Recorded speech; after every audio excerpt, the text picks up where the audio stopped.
Hi, in this video, I'm going to show you an example on how to perform hypothesis testing about two proportions. To understand how to perform hypothesis testing about two proportions, let us use the following example. Before a certain medicine on a viral infection is introduced in the market, an experiment was conducted to test its effect. The infection was induced to 300 mice, which were then randomly divided into two groups of 150. The control group, Group A, received no treatment for the infection, while the treatment group, Group B, received the new medicine. After 1 month, the number of survivors in the control and treatment groups were 60 and 90 respectively. Was there sufficient evidence to indicate that the new medicine is effective in treating the viral infection at 5% level of significance? As we can see from the data, it seems like there are more survivors in the treatment group than that of the control group. So there might be a hypothesis, or we can form a hypothesis that the medicine is effective. But before we can make a conclusion, we have to perform the hypothesis testing. So like the other hypothesis testing on different types of populations, we will be following several steps. And we will start by assigning our parameters. So let P1 be the true proportion of the population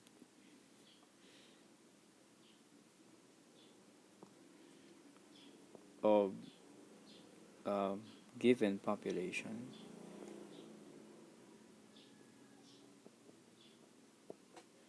that will survive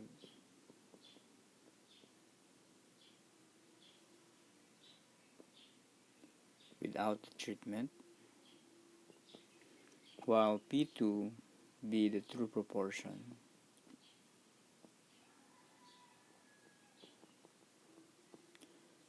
of a given population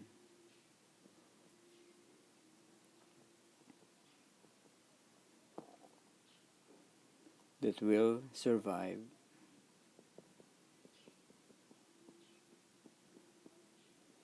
with the treatment. So that means if this will be now introduced to the market, we know that there is a proportion of the population that will survive without taking it, and there's also the proportion of another given population that will survive with the treatment. So from here, we can set our null and alternative hypothesis. So that means if there is no difference in terms of the effect of the medicine, then the proportion of the survivors must be the same. Then our H1 must be P1 is less than P2, since what we want to achieve here is that the medicine must be effective, and that is the P2, the proportion of those who receive the treatment should be higher than the proportion of those who did not receive the treatment, because that will show that the effectiveness of the medicine. After that, we go to step number 2, in which we will list down some important information. So first to take note is the level of significance alpha, which according to our problem is at 5%. So alpha is 0.05. Also, under this step, we have to list down some important information about the two groups. In our group A, our sample size is 150, and in group B, our sample size is also equal to 150 because we divided the 300 mice, the population 300 mice, into two groups of 150. Our X1, the number of survivors from the first group, which is 60, and x2 the number of survivors from the second group, group B, which is 90. And also we need to find the sample proportion from each group. The sample proportion is x over the n. In this case, we have x1 over n1. So this is equal to 60 over 150, and 60 over 150 is equal to 0.4 or 40%, or we can keep the 0.4 since we will be using the decimal value later on when we compute. Now, the p hat 2, so this is how we write the sample proportion. It's a p hat. So p hat 2 will follow the same formula for the proportion x over n, and in this case we have x2 over n2, which is equal to 90 out of 150. 90 over 150 is equal to 0.6 or 60%. Okay, so now that we have listed the information, we also need to find the pooled sample proportion, which will be used again later on in our formula.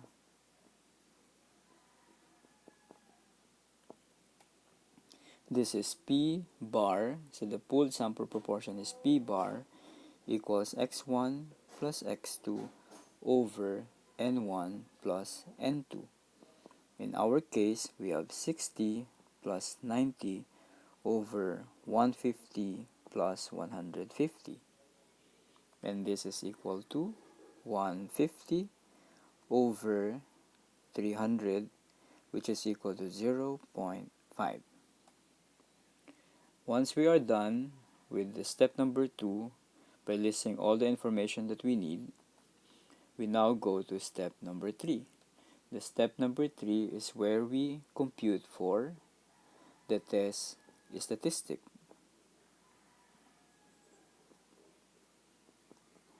Statistical value.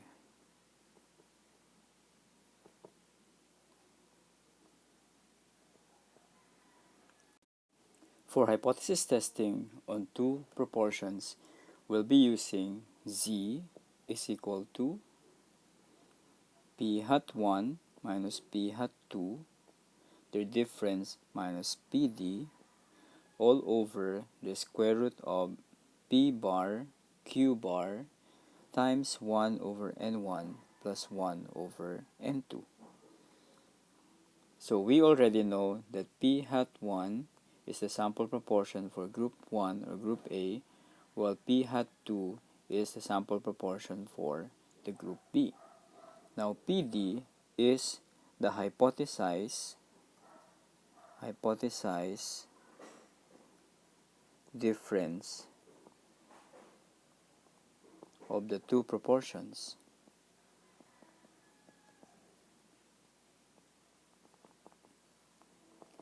Now for the PD is equal to 0 whenever we set the null hypothesis to be P1 is equal to P2, because PD is basically the difference between P1 and P2. So if they are equal, it means their difference must be 0. So PD is equal to 0, hence we set PD is equal to 0. The P bar is the one that we have obtained from x1 plus x2 over n1 plus n2. The Q bar, so if P bar is equal to 0.5, the Q bar is the complement of P bar, and that is 1 minus 0.5, or let's just write the formula, minus P bar, so 1 minus 0.5, which is also 0.5. So here we have completed, or we have a complete set of values that we will use in our Z formula. So let's get the values one at a time. P1 bar is 0.4. So we have 0.4 minus p hat 2, 0.6 minus hypothesized difference of 0, square root of p bar 0.5, q bar is also 0.5, times 1 over n1, 150, 1 over n2, 150. And then we use our calculator to compute for the value. From my calculation, this is equal to negative 3.4641, or simply negative 3.46. So we take note of this number because we will be using this later on in step number 4. In step number 4, so just like again the other hypothesis testing procedure, the step number 4 is where we set our diagram. Now the diagram is dependent on our alternative hypothesis, and it says P1 is less than P2. That means the direction of the tail is determined by the inequality. So less than means it must be on the left, and it's a one-tailed. This red region is what we call our area of rejection or region of rejection. Aside from identifying the location of the region of rejection, we need to find the critical value, which is the boundary of the area of rejection and that of non-rejection region. To find this number, we will be depending on the given alpha. The alpha is 0.05, so we have to find the value corresponding to z of 0.05. The z of 0.05 is listed as 1.645 or 1.65 if you want to use up to 2 decimal places. Now since the area of rejection is on the left side, then we should take the negative value of our z. So we have negative 1, negative 1.645. And then we go back to step number 3 and get the value that we obtained there, which is negative 3.46. So you have to get this number and locate it in our diagram. Now, since it's negative 3.46, that number should fall on the left side of negative 1.645. And that means the number will be under the critical region, so it will belong to those numbers that is under the area of rejection. So since the number is here, it is located in the area of rejection, then our conclusion must be, which is our step number 5, is that we reject the HO. There is sufficient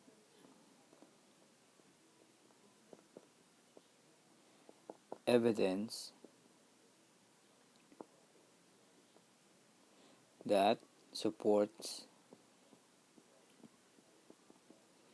H1, which is P1 is less than P2. That means there will be more survivors if they will undergo the treatment. Hence, the taking of the medicine is effective. Okay, so there you go. We have completed the 5 steps in the hypothesis testing. And let's just go back to the steps to summarize. So we started with setting our parameters, P1 and P2. So P1, the true proportion of a given population that will survive without the treatment, and P2 be the true proportion of another given population that will survive when they are under the treatment. Number 2 is setting the level of significance or noting the level of significance, which will also include all the information that you will need to compute for the Z statistic. In the information, in the case of proportion, we have a pooled sample proportion which has its own formula x1 plus x2 over n1 plus n2. And then, so you will be, in number 3, you will compute for the test statistic value. For two proportions, the formula that we use is Z equals the p hat 1 minus p hat 2 minus pd over the square root of p bar times q bar times the group 1 over n1 plus 1 over n2. So do not think that this is a complicated formula, because all you have to do is to input the numbers accordingly. So we have 0.4 minus 0.6 minus 0 over the square root of 0.5 times 0.5 times 1 over 150 plus 1 over 150. And when you use your calculator to compute for that, it will give you negative 3.46. And then, when we go to step number 4, that is where we draw the diagram, very important is to locate the area of rejection, which is dependent on the H1, and then we also have to find the corresponding critical value. The critical value is dependent on the alpha, so from here you have to have a list of Z so that you can just get the number, which is in our problem 0.05 is 1.645. Notice as well that we use the negative value of the 0.05 because the region of rejection is on the left. If this was on the right, then we have to use a positive value of 1.645. Also in number 4, this is where you get the computed value, negative 3.46, and you have to plot that in the diagram, and in this case, the value will fall on the left side of negative 1.645. And if that is the case, that means it will be under the area of rejection. And since it is in the area of rejection, the proper conclusion is to reject the null hypothesis. That means we can no longer say that the proportions will be the same or the proportions will have no significant difference. So we state our conclusion by saying reject HO. There is sufficient evidence that supports H1, that is the proportion of the survivors under the group without treatment is less than the proportion of the survivors under the treatment. Therefore, the medicine is effective. Okay, so that's how you perform a hypothesis testing about two proportions.